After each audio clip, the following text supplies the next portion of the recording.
There's only one out. Time for the White Sox ace troubleshooter. They called my father El Senor. Pitcher Jerry Staley is sent to the mound by Lopez. But no matter how big his career got, The White Sox dance off the field with a 4-2 victory and the pennant in the bag. he never forgot where he came from. It was the 1920s and Ybor City was roaring. A bustling immigrant town with a thriving cigar industry. It's where Baseball Hall of Famer Al Lopez was born and raised. The son of Spanish immigrants, his 12th Avenue home in the center of it all. Ybor City was kind of like a melting pot. Al Lopez Jr., his father's namesake, sat down to share a bit of the family history. In those days, everybody was poor, very poor.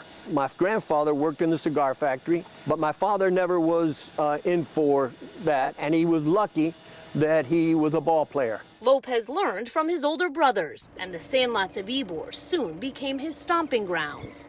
They played ball all the time. I mean, in Ybor City, wherever there was a vacant lot, they played ball, and they ended up at Cascading Park. And he was lucky enough to be seen by some people, and they asked him if he was interested in being a ball player, and he said, of course. So he signed and started playing. First for the Tampa Smokers at just 16 years old, then up to the big leagues. Now observe Al Lopez. On high flies directly over the plate, he throws the mask. Over nearly 2 decades, Lopez played for Brooklyn, Boston, Pittsburgh, and Cleveland, even holding a record for games caught that stood for 40 years. But it was Lopez's second act, coaching, that would solidify him as a baseball legend. Now the Cleveland Indians are in town, led by the chief himself, manager Al Lopez. Lopez led the Indians to the American League pennant in 1954 and was at the helm when the Go-Go White Sox did it in 1959. Sharp fielding and the Sox turn it into a double play. Lopez finished out his career with the Sox, leaving the game for good in '69 as one of the winningest managers of all time. When your father finally retired, he came right back here to Tampa, his childhood home. Absolutely, yeah. It was a place he wanted to be. He loved this place. It was his family and friends, and he loved it here. And the city loved him right back. There was an Al Lopez Field, an Al Lopez Day, and years later his likeness enshrined in bronze at Al Lopez Park. He was celebrated here. When he was playing and even when he was managing, he always came back to 12th Avenue. To his childhood home, still standing. Not too far from the sandlots that started it all. The legendary career of a kid from Ybor City.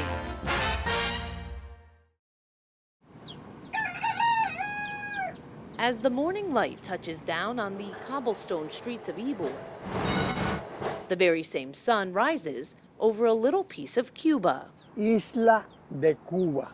For us, this is the real Cuba. It's a small plot of land surrounded by a wrought iron fence protecting not only the property, but a statue of the park's namesake, Cuban liberator Jose Marti. Jose Marti represents freedom, human rights, and democracy. The park really does belong to Cuba, donated in 1956, just 3 years before the Communist Revolution. It's maintained now by the city of Tampa, and for nearly 30 years, looked after by this man. Orlando Rodriguez. Orlando is like Orlando, Florida. They name it after me.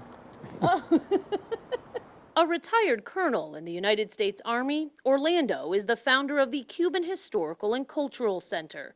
In 1991, then Tampa Mayor Sandra Friedman signed a proclamation naming the organization the Guardians of Jose Marti Park.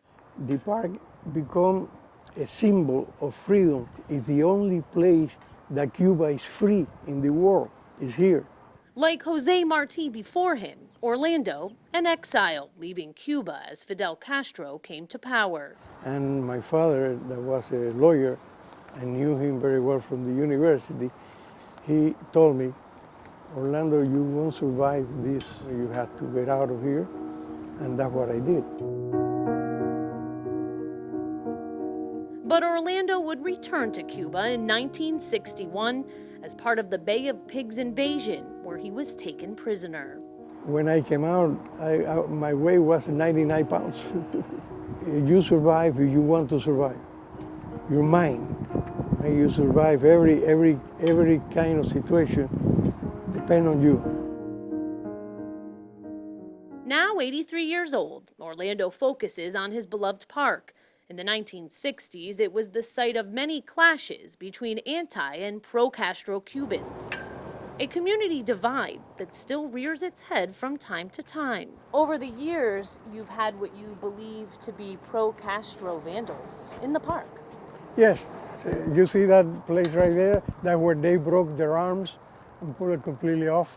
The apostle of Cuban freedom. Hard to believe anyone would try to destroy it. It represents the good values of a nation. And so does the man who looks after it. Jose Marti. Both standing proudly on Cuban soil, right here in Ybor. Kate McVeigh, Spectrum, Bay News 9. Never on Anna Maria Island. It terrifies me. There wasn't anybody that could help her. And now she's gone.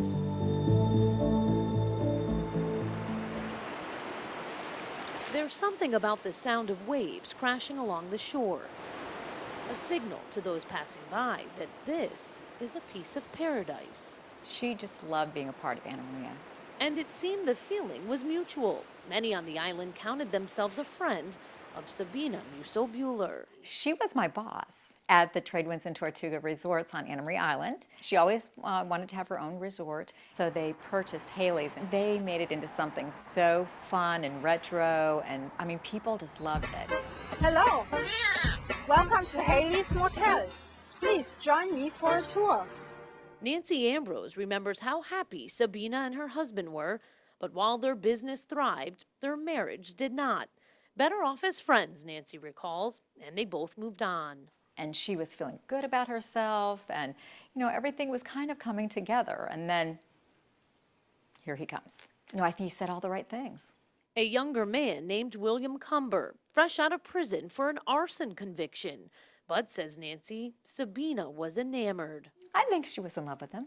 It was exciting. That's the couple at a rally for Barack Obama in 2008. Nancy says her friend was ready to celebrate come election night. The plan was, after the election results came in, for you all to meet at a party. Correct. She never showed. Did you think something was wrong? I just thought she'd left and went home already. You know, I didn't think anything had happened. Until 2 days later, when Sabina didn't show up for work either. She would not do that. No. Mm-mm. She was so dependable. I knew something was wrong. Missing for 7 long years. Early on, investigators questioned this man, Robert Corona, found driving Sabina's car 2 days after she disappeared. But it turned out he was a car thief, not a killer, who took the Pontiac Sunbird after finding it abandoned, keys still in the ignition. And then there was Sabina's estranged husband, Tom Buehler, who had not 1, but 2 life insurance policies on his wife. But rather than suspicious, Assistant State Attorney Art Brown calls it standard business practice. After all, the two still owned a hotel together and were good friends. Instead, Brown says investigators had their sights set on the new man in Sabina's life. Mr. Cumber was always the most likely suspect. He was the last person known to have been with Sabine. They had argued. You also had her blood being found on the couch. You had his blood on the floor of that same apartment. Enough evidence to finally, years later, make an arrest.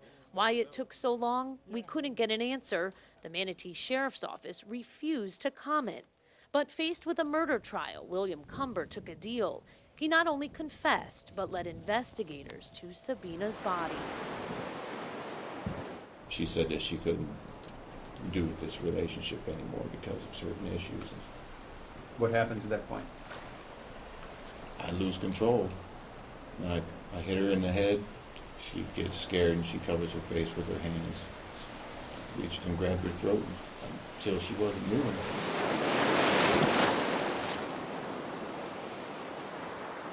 She did not deserve anything that she got. Nobody does, but especially Sabina. She did not. Buried Just a block from her motel, right here under a beach pavilion, the couple was known to visit together. I just can't even wrap my head around it. I can't fathom that he took her there.